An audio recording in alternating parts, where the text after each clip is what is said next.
Dan kalau kita lihat laba naik 8%, Ya. 7,57 triliun. Ya. Kemudian pembiayaan juga tumbuh double digit, Ya. jauh di atas rata-rata industri gitu.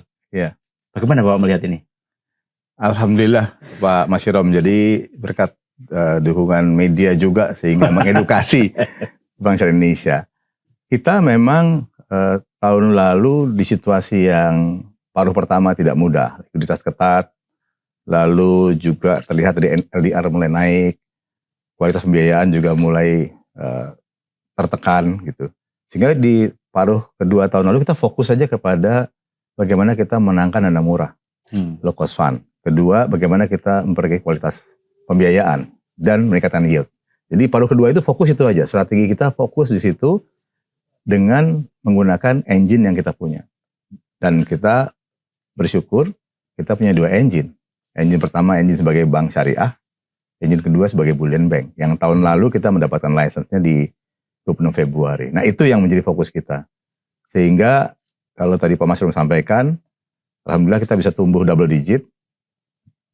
2 kali lipat di atas industri single digit atau double digit. Ya. Dan ini jadi modal penting buat kita untuk melangkah di tahun 2026.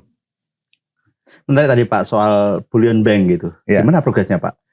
Ya, bullion bank itu kita juga karena baru dapat license tahun lalu di Februari. Ya. Jadi waktu kita memulai di paruh kedua itu kita belajar juga Pak Mas Hirom. Belajar juga ini bisnis modelnya seperti apa, revenue streamnya dari mana, dan operationalnya seperti apa supaya kita mitigasi risikonya.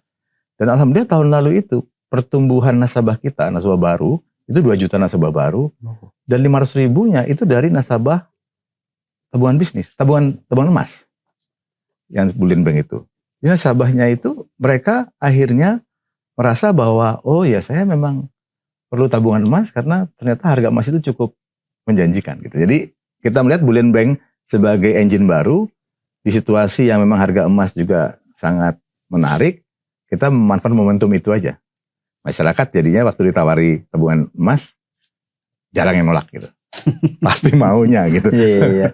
Tapi kan juga ada kemungkinan nih Pak. Harga emas kan pasti fluktuatif kan. Iya. Nah, kalau melihat fluktuasi ini gimana Pak? Mungkin. Iya, memang dari awal kita waktu menawarkan tabungan emas kita selalu bilang bahwa investasi ini tetap punya risiko. Yang penting di awal kita beritahu. Tetapi kan kita melihatnya begini, harga emas itu kan dalam sejarahnya in average selalu naik. 10-15%.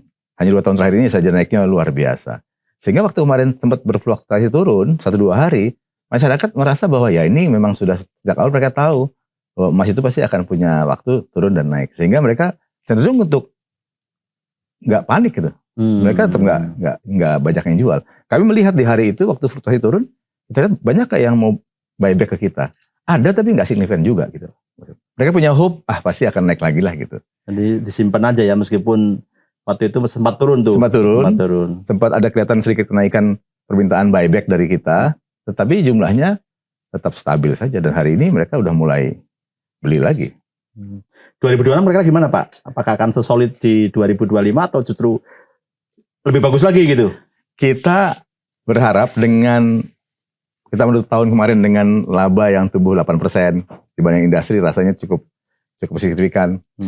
Dengan cost of fund yang sudah sangat baik, karena tahun lalu kita fokus mengelola cost of fund dengan sangat baik, modal cost of fund yang baik, NPF yang baik, NPF kita 1,81, itu kita rasa kita harus lebih kencang lagi nih, Pak Mas Hirom. Plus ekspektasi sebagai BUMN baru kan tinggi dong. Sekarang kita BSI udah nggak di bawah lagi, udah naik. Ada satu yang menarik nih, BUMN baru gitu. Nanti kita cerita soal itu Pak ya. Iya. Nah, ekspektasi itu mesti kita jawab dengan kinerja. Dan dengan modal tadi, modal fundamental yang kita bangun secara terstruktur dan hati-hati, kita bisa memastikan tahun ini bisa lebih baik. Karena kita berharap juga pertumbuhan ekonomi juga lebih baik kan Pak Mas Hirom ya. Tahun ini kita harapkan juga lebih baik ya, kita akan pastikan kita memanfaatkan momentum itulah. Pak tadi ada satu soal dana murah gitu. Iya. Kalau saya lihat datanya juga kenaikannya lumayan tinggi ya, kenaikan kasanya gitu. Faktor beyond atau faktor apa nih Pak? Nah, menariknya begini. Kalau kita bicara dana murah sebagai bank syariah, kan kita akan fokus kepada ekosistem syariah, Islamic ecosystem. Di Islamic ecosystem itu kita punya produk yang namanya tabungan haji. Yang selama ini kita melihat ya itu tabungan haji ya biasa aja. Tetapi tahun lalu kita melihat ini potensi yang sangat baik untuk kita dorong maksimal. Karena apa? Kita harus mengedukasi masyarakat bahwa kalau mau naik haji yang tunggunya sampai 20-30 tahun, daftarnya mulai sekarang. Jangan nunggu punya uang. Sejak anak-anak pun juga boleh daftar gitu. Nah, tabungan haji kita dorong karena kita sadar bahwa tabungan haji ini panjang masa menabungnya dan gak fluktuatif. Sehingga salah satu fokus kami tahun lalu meningkatkan penetrasi tabungan haji di setiap cabang-cabang kita. Sehingga average tahun lalu di paruh kedua, pembukaan rekening tabungan haji setiap bulan 150.000 rekening. 150.000 rekening tabungan setiap haji. bulan. Tahun sebelumnya hanya 50.000, kita naik 3 kali lipat. Jadi fokusnya bagaimana kita mengedukasi masyarakat, pentingnya merencanakan naik haji dengan baik, tapi sejak dini. Anak baru lahir juga boleh dibuka tabungan haji kan? Boleh. Gitu.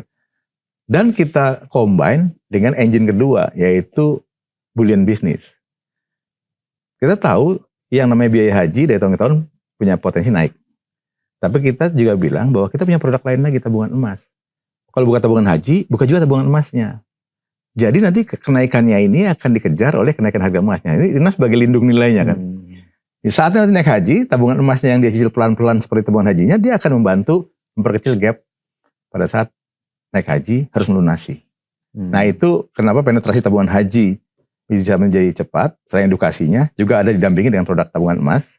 Tabungan emas juga bisa cepat karena use case-nya dengan tabungan haji. Jadi kita combine itu berdua sebagai sebuah cara mengedukasi dan bagi masyarakat oh ya solusi ya gitu.